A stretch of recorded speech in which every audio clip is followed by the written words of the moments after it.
యథైదాంసి సమిద్ధోగ్నిర్భస్మసాత్ కురుతేర్జున జ్ఞానాగ్ని సర్వకర్మాణి భస్మసాత్ కురుతే తథా. అర్జున, బాగా మండుతున్న అగ్ని ఏ విధంగా కట్టెలను బూడిదగా చేయును, ఆ ప్రకారమే జ్ఞానం అనే అగ్ని సమస్త కర్మలను భస్మం చేస్తుంది అని శ్రీకృష్ణుడు అర్జునుడితో చెప్పెను.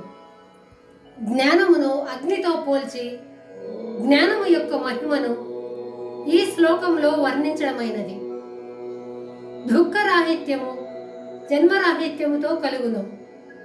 జన్మరాహిత్యము కర్మరాహిత్యము వల్ల కలుగును. కర్మరాహిత్యము జ్ఞానప్రాప్తి వల్ల కలుగుతుంది. ఎన్నో జన్మలలో చేసిన పాపములు ఎన్ని ఉన్నా వాటన్నింటినీ జ్ఞానం అనే అగ్ని నాశనం చేస్తుంది. అయితే బాగా మండుతున్న అగ్ని మాత్రమే ఆ కార్యమును సాధించగలదు.